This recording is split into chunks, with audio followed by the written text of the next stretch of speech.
Hello and welcome to the GSMC Book Review Podcast, brought to you by the GSMC Entertainment Network. I am your host, Sarah. Happy as always to be with you a day late again.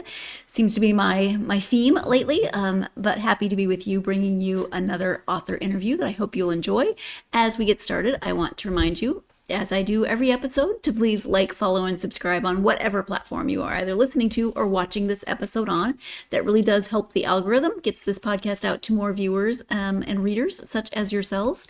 Also, if you want to help the podcast and the network as a whole in another way, you can go to gsmcpodcast.info. You see that in the video playing next to me. It'll also be scrolling throughout the episode for those of you who are viewing this.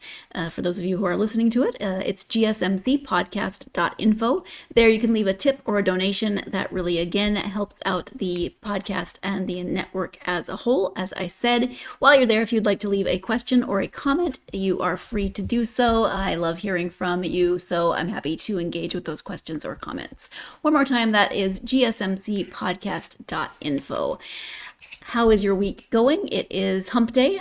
I have got a dog that is not settling down. Usually he will just lay on my lap, but no, right now he is being crazy, and I'll let you actually see him. So since he's being wild and wiggly and squiggly, and he is teething still, which, you know, that's his age, but somebody tell me why I am his favorite teething toy.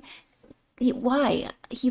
No matter how many times we say no matter how many times I redirect him, give him something else to chew on, he wants to chew on my fingers. And he has little tiny needle puppy teeth that I do not need biting into every one of my fingers. So he's currently getting his back teeth, molars, I would say, if he was a toddler, or, you know, all the way back, maybe wisdom teeth. I don't know what they're called in dogs, but the bottom two have broken through. The top two are just really, really big bumps. So, I mean, I know he's uncomfortable, but I don't need to be the favorite chew toy.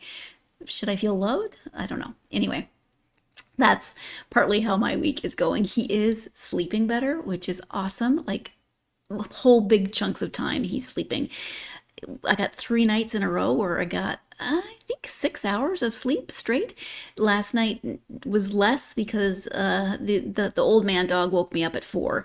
It wasn't bad, but it ruined my 3-night streak of a really good chunk of time of sleep. But he's a good boy. He's my old man dog, so I don't mind. He doesn't wake me up unless it's necessary. And he was weirdly hungry at 4 a.m, which he never is. So that was weird.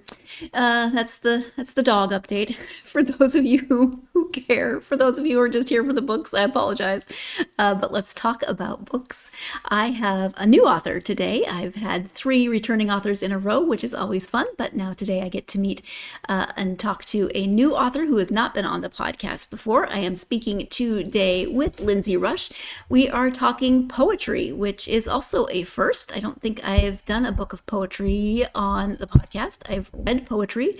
I've mentioned before that I struggle with poetry, but her book is called A Bit Much. Let me give you the description of the book. At long last, a book of poetry for people who didn't even know they liked poetry. And you're in good company. Author Lyndsay Rush didn't know she liked it either. That is, until she embarked on an internet experiment under the Instagram username Mary Oliver's Drunk Cousin that turned into a body of work that struck a chord with women across the country. Thanks to her signature wordplay, witticisms, and, against all odds, wisdom. With titles like Shedonism, Someone to Eat Chips With, It's Called Maximalism, Babe, and Breaking News, Local Woman Gets Out of Bed, Rush's debut collection of poetry uses humor to grapple with the female experience, from questioning whether or not to have children, to roasting the patriarchy, to challenging what it means to age gracefully, and each piece delivers gut-punching truths alongside gratifying punchlines. Readers walk away from Lyndsay's work feeling seen, celebrated, and wholly convinced that joy is an urgent, worthwhile pursuit. With over 140 convention-bending poems, most of which are never before seen, this book is quite literally a bit much. So that is true. I do like poetry sometimes, not all poetry. I think I overthink poetry. That is my problem. As a people pleaser perfectionist, I think I overthink poetry. I want to get what the author is trying to tell me, and poetry is often what you bring to it, how you read it through your own lenses, etc. Obviously, the poet had something in mind when he or she wrote a poem, but we don't read books that way. So why would we read poetry that way? We bring our own experiences, and I think that I just overthink. I want to get it. I want to know what the poet exactly was trying to tell me. And so I overthink and I struggle and then I get frustrated. I've actually written poetry in my life. It's very specific. I don't often get the muse. It's so random. But yeah, I mean, I've written poetry about my nieces in specific circumstances. I have one that's called On Ashlyn and the Slipcovers. That's the very first one I wrote over 20 years ago, and I've probably written less than 10 total. So, the muse does not strike. It's not going to be a collection anytime soon. But yeah, my toddler niece she was potty training and she kept peeing on slipcovers. Well, mostly, but then she peed on my sister and the slipcover on my mom's couch, and that inspired a poem. That first one was written with help from my sister, and then I've written other poems. I wrote a poem about a pair of pants I wore on a first date once, and the guy thought I was a lesbian because of these pants. So I wrote a poem called Lesbian Pants. And then in grad school, somebody said, well, what's next? Bisexual shoes? So I wrote a poem called Bisexual Shoes. This is not about me. This is just to say that my understanding of poetry is really random. And Lyndsay is a little bit random as well, but in a way that last sentence, or the second to the penultimate sentence, said something about feeling seen. You're going to feel seen by a lot of these poems. If you have ever been told that you're a bit much, if you struggle with those things that, the media and culture and everything else, social construction tries to tell you about how to age, how to be the perfect. Why am I air quoting so much today? I don't know. And I'm only air quoting with one hand because the other hand is currently being chewed on by a puppy. But all of those social constructs about aging gracefully, or how to be the perfect wife, how to be the perfect mother, how to be the perfect sister, how to be the perfect XYZ. One of my pet peeves about social media anymore is, you've been doing this wrong your whole life, or, don't do it this way. And there's always a finger in the video. Don't do it this way. Like, yeah, it's a different way of doing it, but I don't think I've been doing everything wrong my entire life. And if I have, dang, I'm on a bit of a soapbox. I don't know. I'm gonna calm down. I'm gonna calm down. I'm gonna let you listen to the interview.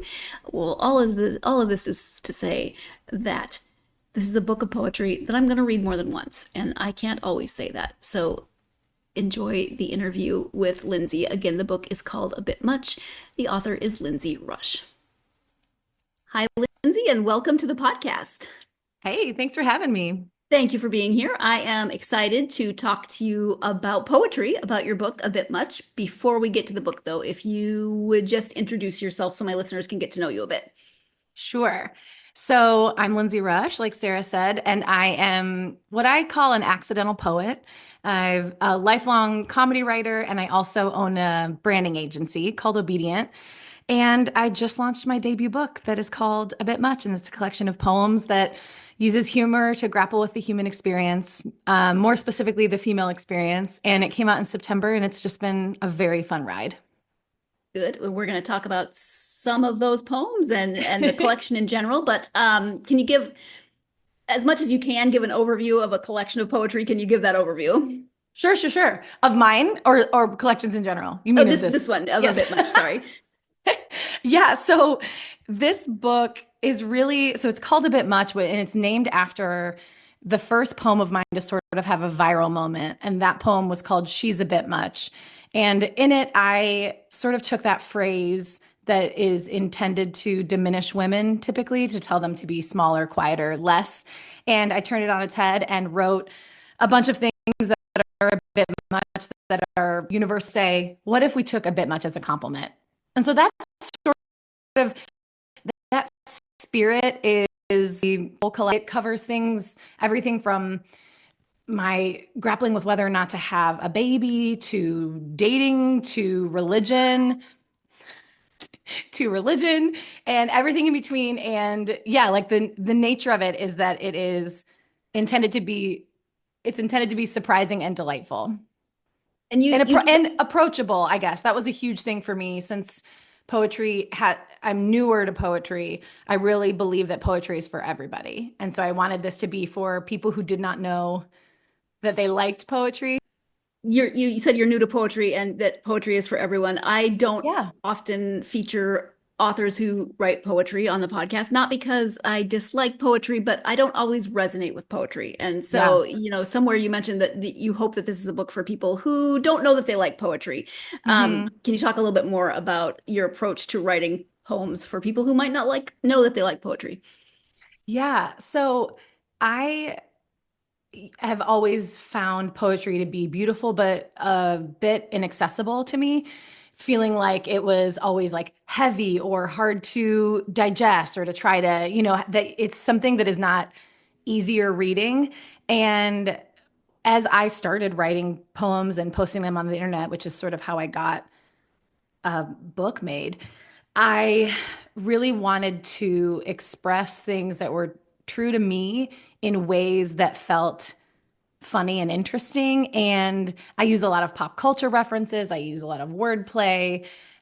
And I think that humor is not something people are used to seeing in poems. And Mhm. so that really, I think, opened a floodgate for new fans of the form.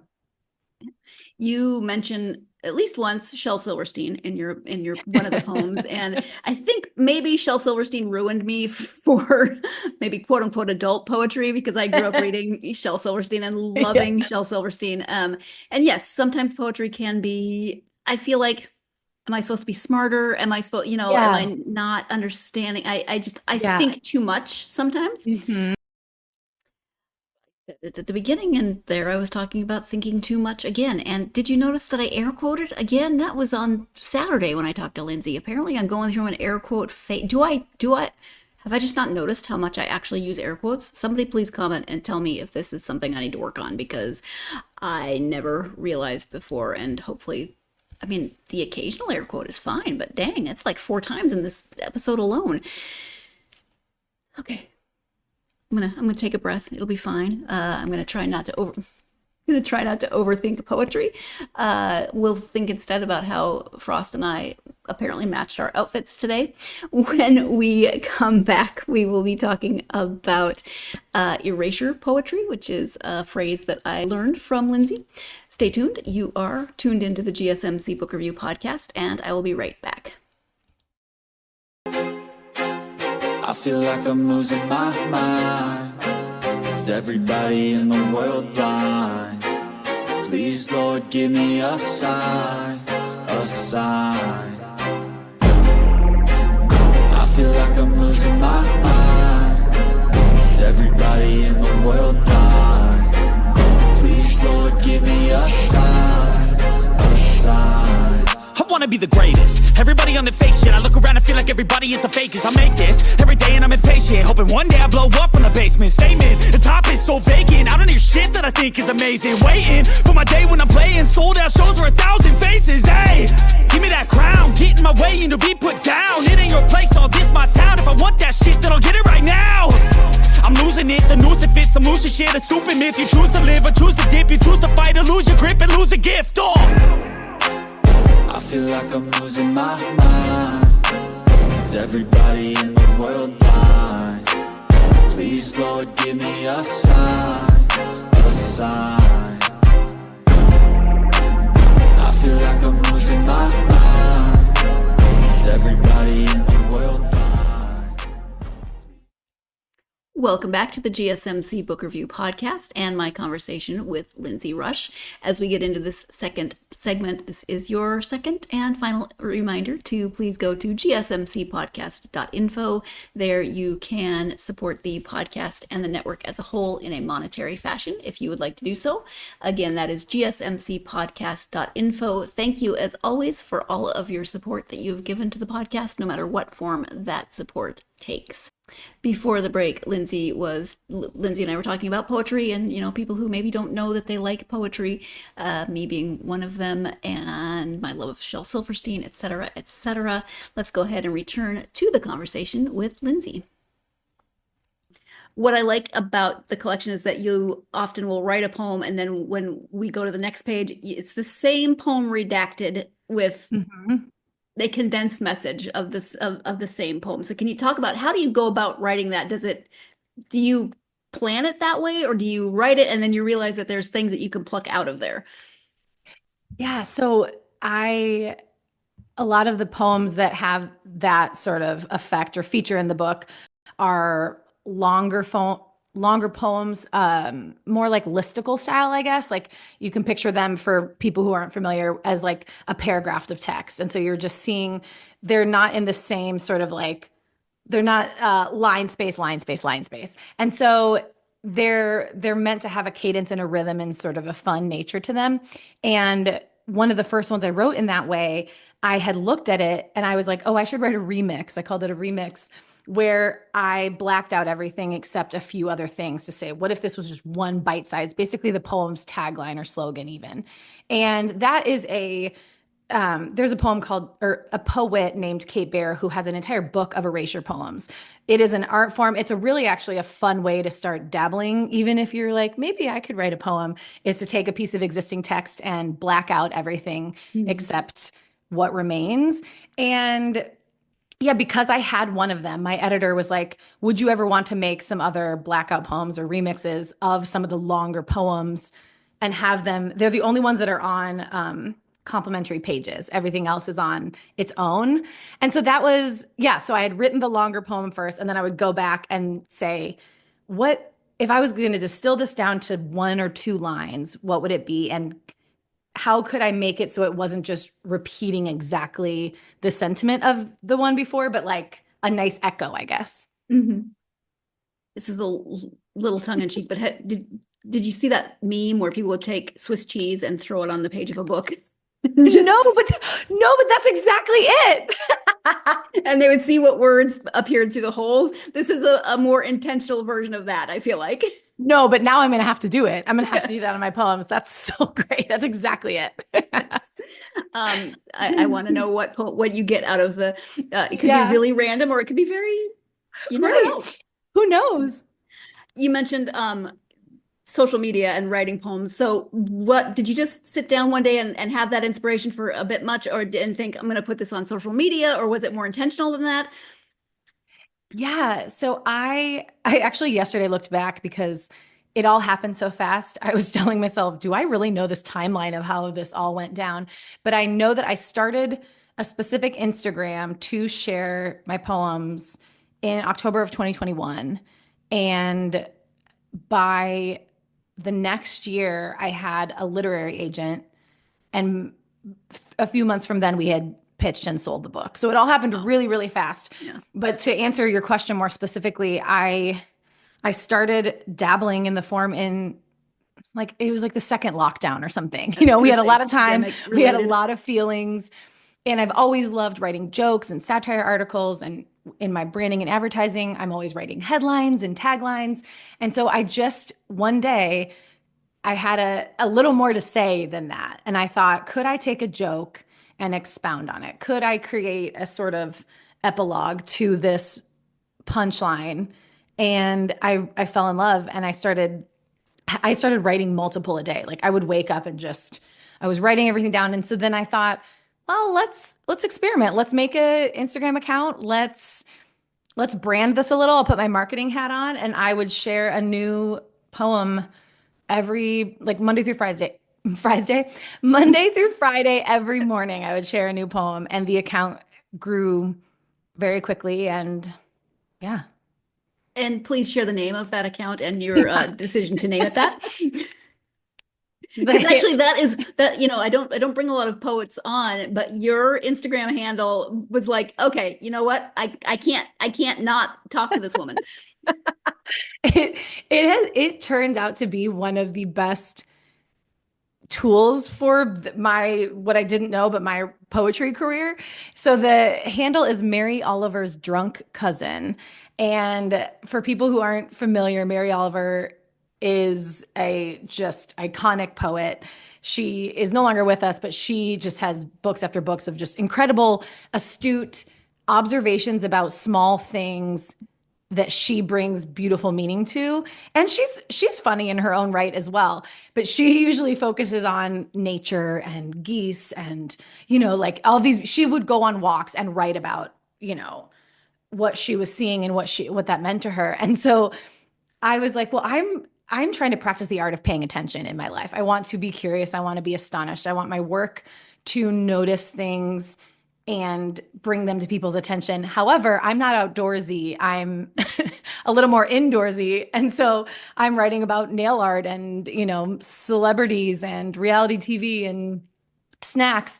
And so I was like, in that way, I'm like her drunk cousin. I hope to have some of the beauty that she encompasses, but with a little less reverence. And I think that ended up really letting people know right off the bat what they were getting into, what they could know from my work that like Lyndsay Rush, poet, would not have done, And so I really think that is that's a tip I give people who are starting out. I think any sort of creative endeavor early when they're trying to share is what can you tell someone right off the bat about their expectations about what you are, who you are as an artist. And Mary Oliver's drunk cousin, it is. Well, and in this day and age, you got to think about SEO. So from an SEO standpoint, not a bad. That's right. And when the book went on pre-sale, that first day that it's up, everybody is buying it to support you because pre-sales are really important to authors. And for a whole day, my book was number one and Mary Oliver's book of devotional poems was number two. And so we had a great time with that. We laughed. She's back on top, but for one bright day. I hope you screenshotted it. Oh, I did. I was like, dear cousin, I'm so sorry, but just for today. Just let me have it. I don't ask for much. She seems like she was very kind and gracious. I think she probably would have given it to you for that one day. She was probably just like, you can have it. Yeah. I don't need it. So there's a lot of there's comedy, but there's also you explore things with a lot of vulnerability, a lot of some of the deeper truths about a lot, especially women's existence and lives and reality. Talk about mixing those two things. Yeah. So in my writing career, like I said, I have been a comedy writer, and then my branding agency also uses levity in most of our work. Our tagline is fun sells. And we just really believe that humor is the truth having fun. And so sometimes it's like surprising people into a revelation. And so I just naturally brought that into my work, and I found that it helped me break apart things that were difficult to talk about or difficult to process. And it sort of gave me a little bit of distance from it. It allowed me to be vulnerable by being like, here's a joke, like don't look too, don't look too closely, but here, like come in, go away. But yeah, so in that way, I just found that it was healing. Humor has always been a very healing tool for me as I process things. And then something I love about poetry versus, memoir, for example, is you don't have to have all the answers. You don't have to end in a neat bow by saying, and this is the truth. It would just sort of be a little bit of an ellipsis. It's like, this happened to me, or I observed this. What if this were true? And you get to explore things without having to have such a definitive, answer. Do you find it makes it maybe a little more accessible for people because they might come into it for the humor and then on a second read start seeing a little, you can start peeling those layers away?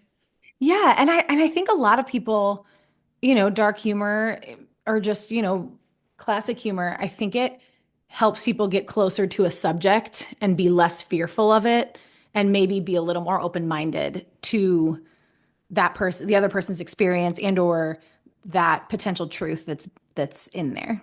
Yeah. Humor as an entry point is definitely helpful for me. I know it was definitely something that drew me into the poems of this book, but also what we talked about at the beginning and the being seen. It just topics that really resonated with me in these poems. And I kept because I read on my phone, I get everything digitally since I live in another country and it's easier to send books that way. They don't have to go through customs and the craziness of that. But since I read on my phone, I kept screenshotting poems to save for later, or to remind myself, or to share, with a friend of mine, to read this line, as you would, instead of taking a picture of a book with my phone. I was screenshotting, and just so many things that resonated with me.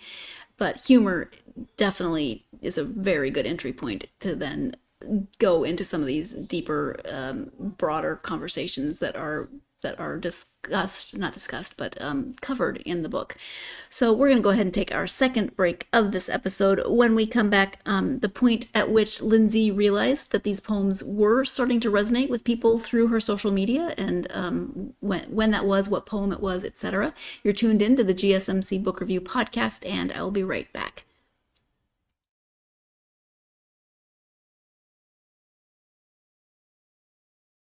For the best and latest podcasts available anywhere, go to the podcast app on your cell phone and type in GSMC to access free content-rich podcasts on health and wellness, book reviews, sports, entertainment, relationships, social media, movies, technology, finance, and even weird news. Subscribe and download the GSMC Podcast Network's family of shows. Available everywhere podcasts are found.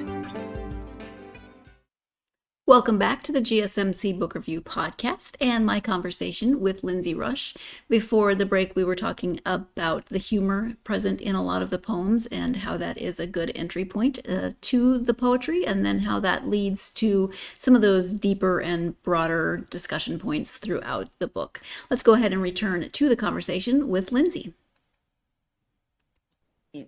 What was the moment? Was there a particular poem or a set of poems on your Instagram page? What was that moment when you realized, hey, you know what, this seems to be resonating? Maybe we should do something more with it?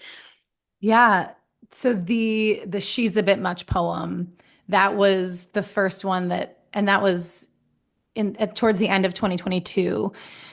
And I think I really found an audience of people who want to express themselves, and who had been very hurt by the idea of being too much or cringe or extra, and they just found a lot of freedom and healing from the idea of a bit much being a good thing. And so that poem just was shared and shared and shared. Celebrities shared it. It went, semi-viral, and has since been probably my most shared piece. And after that poem, that's when I started getting direct messages from agents and publishers. So that I had have you ever thought about turning your work into a book? And I really hadn't. It was not really ever on my list, because I'm a short form writer. So I had pre-poetry. I never aspired to write a novel or a book of essays. It just isn't my favorite way of writing. But then when I realized, well, I've written all of these poems, I have tons I haven't even published or, put up on the internet. Maybe this would be a fun experience, and not, really, really torturous to put a whole book together, because writing a book is so intimidating. That idea and the spotlight of going, I have to really, really mean it. It's one thing to put it on Instagram, and it's another thing to see it in paper and in other people's hands. But yeah, so that's the poem that started it all. I would imagine that there could be a combination of being flattered by those offers, and also maybe some, for me, imposter syndrome triggered. Absolutely. Especially because I was self-taught. I'd only been writing poetry for less than a year at that point. I did have a moment of, well, who am I? And what are people going to say? And what about, people who have been doing this for a really, really long time? Like, can I even call myself a poet? So, but then, this is why I love humor. Then I could fall back on this idea of really being self-aware and self-deprecating, of going, this is for people who didn't know they liked poetry, myself included. Like, maybe this is something that we can all enjoy and take seriously, but not take as seriously. And I believe in most art forms that there's room for everybody, in all art forms. Yeah. Do you have a particular hope for what readers might take away from the book?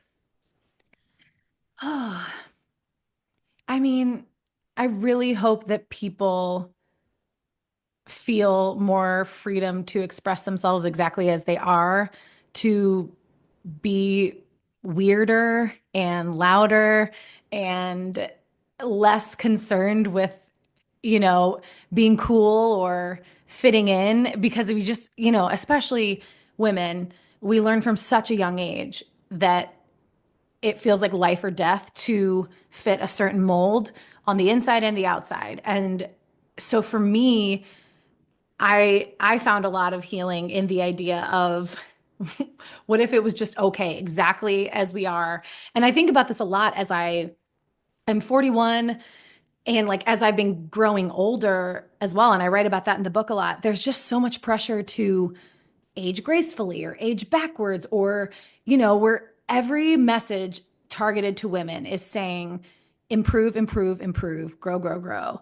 And I would love for people to feel permission to just be, and that everything they are is enough, and it's not too much, and it's not enough.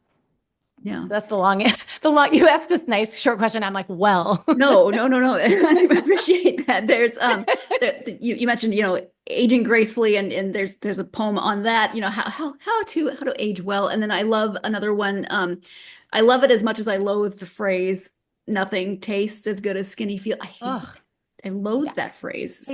Hate it. Thank you for flipping that on its head. Yeah, that it's like it started, after She's a Bit Much. Now that you mention that, I sometimes forget, because I did She Let Herself Go is the title of another one, and We're Not Getting Any Younger. So I started playing with these phrases that are used against women, and I write poems that say, but what if this is okay? And what, to sort of flip it to our advantage. The one about letting yourself go is like, yeah, I want to go free and go bananas and go off and, be released from what anyone else expects from me. And I just hope that we can keep poking at these expectations that society drills in us. Yes. And like my friend Kate says it well. She talks about the idea of being cringe, or looking your age or acting your age or something. And she's like, what is so negative about being a product of your time? Like, I'm like, why? Like, of course I do X, Y. We're just very like, oh, that's so millennial, that's so Gen X, that's so whatever. And it's sort of like, well, yes, I was born at that time when those things were happening. Like, not that we can't evolve, but I think to release ourselves from feeling cringy just for existing as we're getting older, and yeah. I feel like it's not real, but like social media has made this sort of generational war. It's not a war, but you know what I mean? Like, oh, boomer. Oh, okay, boomer. Or, and then Gen X just gets forgotten, or we don't care. poor Gen X. But actually, I feel like what a freedom, what a gift. You don't have to be in the discourse. Be drinking from the garden hose. If you need me, I'm fine. I don't. You guys are having the best time. But we're just. I'm also fascinated by millennials, because like millennials don't get aged up. Everybody blames millennials for everything from 15 to 40. That's it. If we can find a way to blame millennials, we will. Yeah. It's just, it is just so funny that we do that. And it's just a way to, I think, limit people and to overly label and minimize people down to like one distinctive feature is so unhelpful to me. Yeah. The book is divided into several different sections. So did you just realize that you had poems that kind of fell into those, or did you deliberately then start making those sections when you decided to write a book? Yeah, so that was actually one of the more challenging parts of putting the collection together, was deciding where to put everything, and to think, what is the journey for the reader, or how do they find what they're looking for? And initially I was like, oh, it could just be by subject. These are about love, and these are about friendship, and these are about aging. But I wanted to do something a little sillier. And so I started thinking about, really my poems are a lot about feelings and emotions. So what if I categorized it into either how you're feeling or how you want to feel, so that people could pick up the book and go, oh, I'm feeling like feeling like I am in love with the world, I'll go read poems in this section. Or I'm feeling like I need to be soothed because I'm anxious, I'll read these. Or I'm feeling like I want to scream off of a cliffside, I'm going to read these. And so because that's the way I pick up books of poetry, is that, and I find that, people carry them around with them. They pick it up when they need a little bit of inspiration or a little bit of a balm. And so to have it feel like an emotional map was, once we figured that out, I was like, oh, then I knew where to put things. And to answer your question, then we could see, okay, well, that section maybe needs a few more. What do you have? What do you want to write?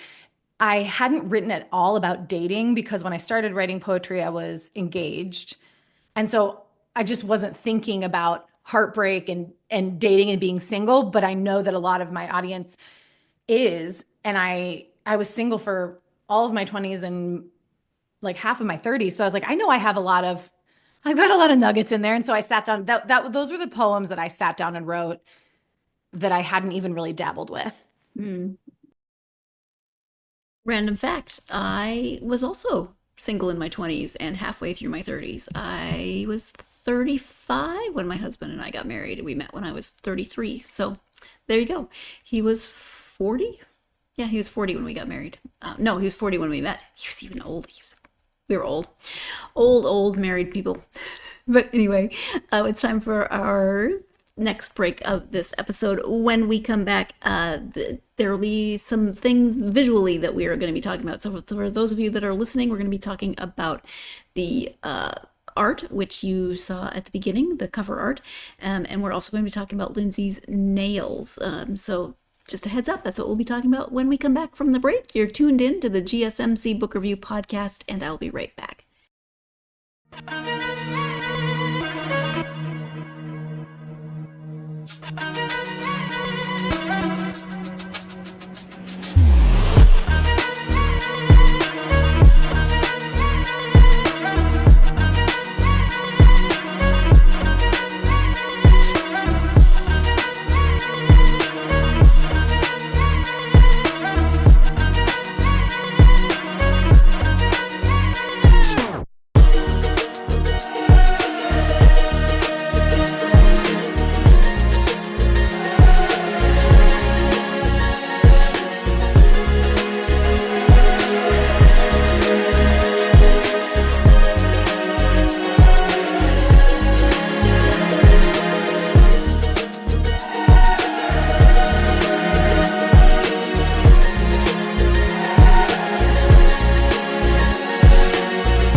Welcome back to the GSMC Book Review Podcast and my conversation with Lyndsay Rush. Before the break, we were talking about, she was talking about the possible next collection and what that might include.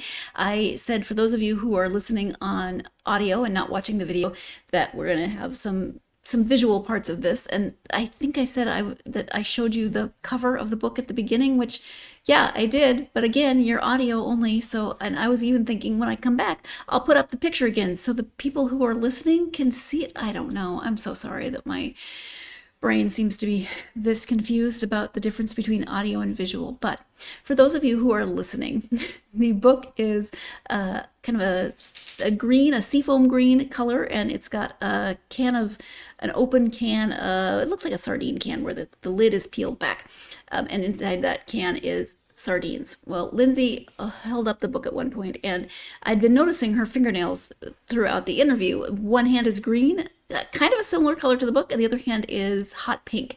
And so that is your reference point to this next part of the conversation. For those of you who are watching, you don't need that whole explanation because you're about to see it. But for those of you listening, there you go. Hopefully that helps. Back to the conversation with Lyndsay.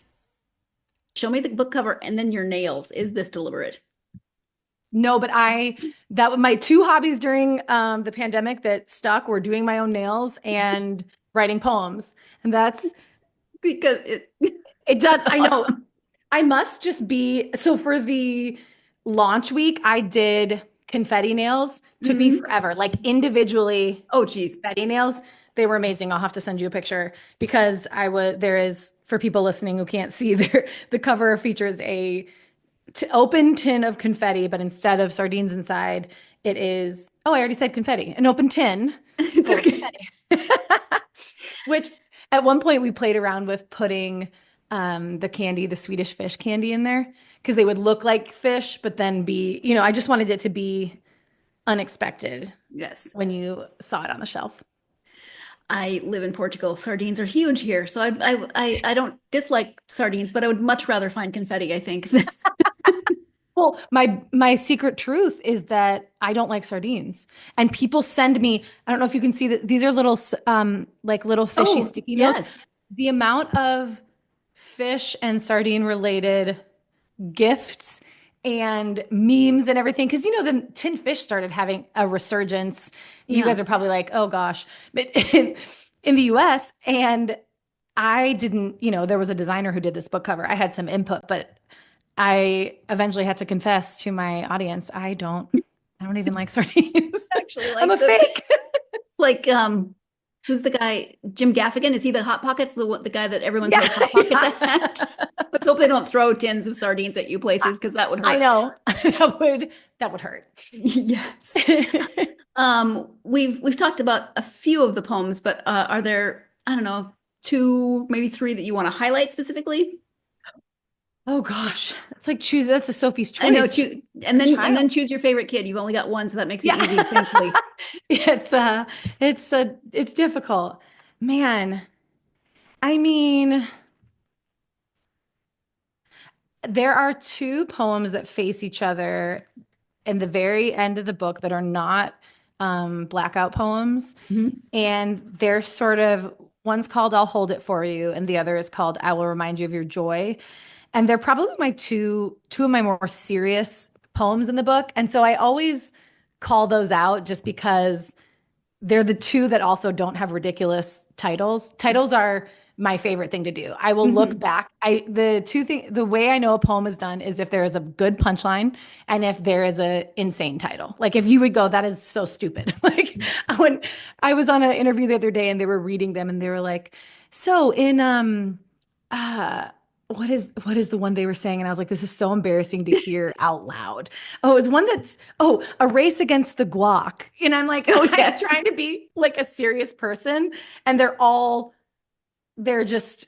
so dumb. But these 2 towards the end are 2 of my favorites because I think I got really, I was going through a hard time in my life and I was really vulnerable and I left them and I didn't change the titles even though I wanted to. I was like, I've got to make these funny somehow. And there's like a few like lighthearted references in them, but I let them be. And I'm always very proud of myself for not trying to put a clown nose on them just because. Is it, again, this is me projecting.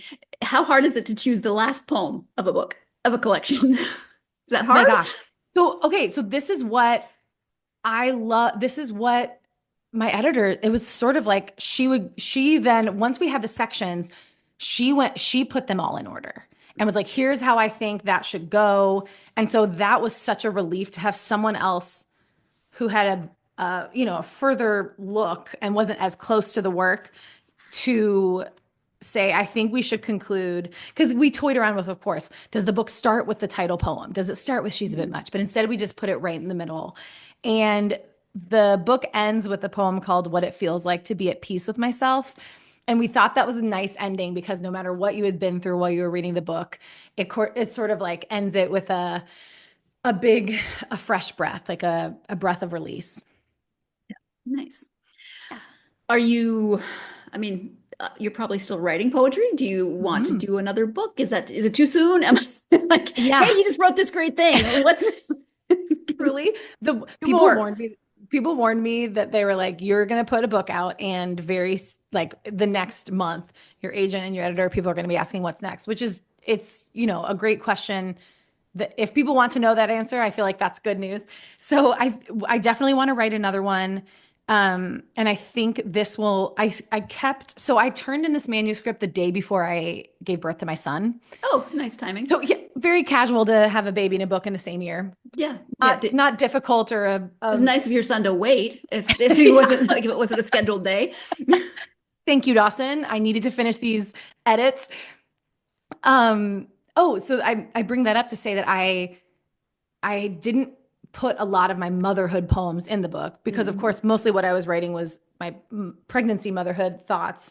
And then, so all of my postpartum in these early years of being a mom and of getting, turning 40, so I think I'm going to write about big life transitions and sort of how to embrace all that. And it'll be a lot about motherhood, womanhood, that kind of stuff. So I think that'll be the impetus of the next one.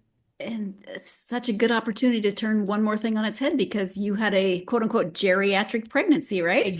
Exactly. How's that supposed to make anyone feel? Exactly. My husband jokingly the whole time, anytime we go to the doctor, he would call me Jerry for geriatric pregnancy. Because we were just like, this is so, and like it's just what a wild experience of trying to keep your eyes on your own paper. Of like, everybody's saying this, do this, my kid is this, the comparison. And for me also the identity shift. And I think, I don't want to write a book that's only for moms because I do believe that people can experience that kind of identity loss and identity, like refining yourself through tons of different times of transition in your life. So I think it'll be for everybody, but there will be a whole section in there that's just for moms. Nice. Yeah. Since you, you didn't really realize you liked poetry and then you started writing poetry and here you are. What piece of advice would you give to someone who thinks, I might like to write poetry, but I'm not sure? My advice is to take a piece of Swiss cheese and throw it. Just kidding. But I think my real piece of advice would be that I really think if you have something to say, then we need to hear it. And I think for me, and it just depends on what type of person you are, but for me, sharing before I was ready or sharing before I felt the work was exactly where it needed to be helped me learn a lot about the craft, about myself, about who I wanted to write to. So I would also say, don't hold it back. There's never a perfect time to sort of launch anything. And yeah, we need it. We need to hear what you have to say. Thank you. When you take the time to read, if I know you've got a baby and all my spare time, and poetry and all of that good stuff, but when you take the time to read, just for you, favorite authors and genres? So right now, the genre I'm in, so I'm new to audiobooks because I'm chasing around a toddler. Yes. And I'm squarely in psychological thrillers. I'm like, because I need to be distracted from the monotony of building blocks and, chasing after a baby that can't really communicate fully with me yet. And in terms of favorite authors, that's so hard. My favorite book I read last year was by Rebecca Mackay, and that was I Have Some Questions for You. And that was sort of, I wouldn't call that a thriller, but the plot was fast and it was, I think, categorized under literary fiction. Catherine Newman. I love Catherine Newman. She has a book about grief, and then her new book is called Sandwich. I don't know. Favorites are so hard for me. But right now, if you see me, I'm listening to light crime. I can't have anybody being like hurt or tortured. Mm-hmm. Yeah. But I want to be like, what's happening? And oh my gosh, that person's not who they said they were. That kind of stuff. Yeah. Listeners, watchers, whatever people are who, however they consume this podcast, know that I have a very low, what I call ick and eek factor when it comes to thrillers. Like, I like thrillers, but if the eek factor is too high and I can't sleep, not good. If the ick factor is too high, yes, that's same. I'm like, it has to be soft, like, but not. My friend describes it. She says it can't feel woman in the basement-y. Like, I can't. And I'm like, that's a good way for it. And I will turn over a book and stop if it gets creepy, And there can be that element, but I don't need every single detail of everything that's going on. Just, 100%. I'm the same way. It is kind of nice to know that I'm not alone in my very specific reading of thrillers. Like, I like thrillers. They just have to be specific kinds of thrillers. So, we could start a club or something. You can be in the club if you're of the same mind. We are going to take our final break of this episode. When we come back, what does Lyndsay read with her toddler? You're tuned in to the GSMC Book Review Podcast, and I'll be right back.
Welcome back to the GSMC Book Review Podcast and the conclusion of my conversation with Lyndsay Rush. Before the break, we were talking about what Lyndsay likes to read when she has time to read for herself. Let's go ahead and return to that conversation with Lyndsay. We talked about what you're reading. How about toddler books? What are you reading with the toddler? I saw someone post something really funny at the end of the year. People are always like, I read X many books in a year. And it was a toddler mom being like, well, I only read 5, but I read them 5,000 times. Exactly. Dawson is big on, what's his favorite? There's a Goodnight Train is a real, all the kids board the train and they're all going to sleep. And he's a big reader though. He loves it, which I love so much. So we read all the time. Good. Excellent. I know you have, you've got we talked about your Instagram already, but places that people can find you on the internet. So website, if you have one, any social media that you're active on. Yes. So Instagram and Threads and TikTok are all Mary Oliver's Drunk Cousin. And my website is lindsayrush.com, but my brother-in-law, as a joke, bought me the URL. I'll explain it in a second, but it's thebread.net because my first name is hard to spell. One Christmas, we were up late drinking wine. Everyone else had gone to sleep. My brother-in-law is like one of my dearest friends. And we were like, we should squat on some URLs, like we need to find like ham.com or, you know what I mean? Like, let's like buy some URLs and then we can sell them when someone starts a business. And so we joked, we were like, we need to buy bread.com, but bread.com was taken. Sure. And so for my birthday, as a joke, he bought me thebread.net because that was available. And my site, it redirects to my website. So lindsayrush.com or thebread.net will take you to my work, my, any touring event stuff. And if you're listening to this and you're in New York, I'm coming to New York City March 13th. Busy Phillips, the actress, is hosting me in conversation at the 92nd Street Y to talk about all things a bit much. So, and it's going to be online or in person. So that's also on my website. Talking about your name reminded me of it's if you read too fast you would miss it, but you make a Taylor Swift comparison and it's just something about your last names being fast or something. Yeah. I say that's the only thing that she and I have in common really is last names full of urgency. Swift and Rush. Yes. I love it. Lyndsay, is there anything that we haven't talked about that you wanted to make sure you highlighted during this time? No, this has been the best conversation. You hit it all. We talked Swiss cheese. We talked Taylor Swift. We talked dogs and cats. We did it. I want to be, I'm looking forward to your first Swiss cheese poem. I really, seriously though, that's exactly, I have one of my favorite side effects of this book and posting on the internet is that I have tons of teachers, English teachers who like high school and middle school English teachers who are using my work in their poetry curriculum to help their students see poetry in a different way. And so I have helped them by being like, this is one of my favorite writing exercises. I have one where I take silly news headlines and use them as the title of a poem. And so I helped a teacher teach that, but now I'm going to tell them the Swiss cheese to erase your poem pipeline. That's great. I'm going to do it, and I'll let you know. Love it. Yeah, actually, we didn't talk about the headlines. Like, sometimes when you like, if you're on the internet or something, is there just a headline that'll pop out that'll spark something? Yes. I mean, if I could find Around the Legality, I bet I could put a whole book out of headline poems. They're just it's funny. They're one of my favorite things to write, but they perform the worst online. Like people, I think, like reading them, but they're a little more esoteric, or they're not like as shareable because the title is so long and strange, because it's just the challenge that I use to myself is to use the exact headline. But no, now I have my DMs every day. I probably get dozens and dozens of strange articles sent to me for that same person. So I just have them all saved. So I send them out in a newsletter. Oh, I guess I'm on Substack at Mary Oliver's Drunk Cousin, Mary Oliver's Drunk Substack. Nice. And every week I post a news headline poem that I don't put on, it is only in the newsletter. So that's where you can find those. All right. Well, thank you so much for taking the time out of your day and your weekend to talk to me. I really appreciate it. It's been so much fun. I had the best time, Sarah. Thanks for having me. Thank you again to Lyndsay for joining me to talk about the first ever book of poetry, collection of poetry that I've had on the podcast. Unless I'm forgetting something, and if I am, I sincerely apologize to that collection and that author, but I think 99% sure this is the first collection of poetry I've had on the podcast. And if you're wondering how I can't remember, I'm up to almost 500 interviews now, and I'm old. So my memory's not so great. Thank you to Lyndsay. If you are a fan of poetry, then definitely check this collection out. If you are not sure that you're a fan of poetry, then definitely check this collection out. You can probably tell just by listening to Lyndsay for the last little while that she is insightful, she's funny, she has interesting takes on things, and that really comes across in her poetry. And so you can, and the great thing about poetry is that even if you only have 2 minutes to read before bed, you can read a poem or a few poems, and you've read a little bit, and then you can go to bed, but you've read something in its entirety. You've read an entire poem. Or maybe you can read it and sit with it, or maybe it'll spark some of your own thoughts on some of those topics that she brings up, whatever they might be. And like she said, it's divided into sections. So maybe you're feeling a certain kind of way, you can go to a section that mimics how you're feeling and find a poem that speaks to those feelings and maybe put some perspective on your day.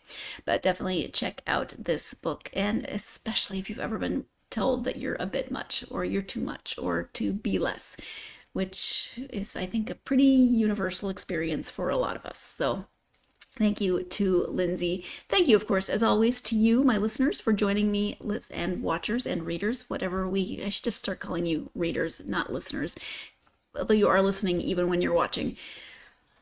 I am all over the place tonight. Thank you for joining me. I hope that you will join me for the next episode. We are switching gears. We're going from poetry to historical fiction when I speak with Joanne Howard about her book, Sleeping in the Sun. This is a book that takes place in India during a time of great unrest. There are references to Gandhi, although Gandhi does not appear in the book, but that helps to, kind of put that into a historical perspective for you. The year is never actually given in the book, but you get the idea of the time period. It's about a family of American missionaries who are living in India. It's told from the perspective of the youngest boy in the family, 4 boys in the family. Gene is 12, and then the Indian servant who has lived with the family since before all of the boys were born. He's lived with the family since it was just the husband and wife when they came to India. So 2 different perspectives from Jean and Arthur.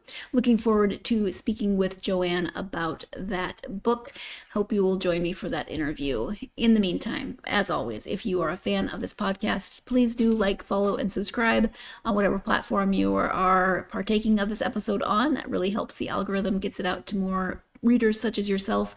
Also, leaving a positive review is super, incredibly, wonderfully helpful. So if you could do that, it would be greatly appreciated. All of your support, as I continue to say, is appreciated no matter what form that support takes, but just giving you some options in terms of what that support might be. You can also follow the podcast on social media: Facebook, X, Blue Sky, TikTok, Instagram, I think, is where you can find it. Who knows with my memory tonight, but if you are on social media, look up the podcast. If it's there, come follow it. I would love to hear from you. In the meantime, I hope that your week is going well. We're almost to the end of February, so I will see you next time in March. Whatever is going on in your life this week, whatever's going on in your February and the beginning of your March, I hope that the world is giving you plenty of time to get yourself lost in as many good books as you can stand up to. Thank you, and I'll talk to you next time.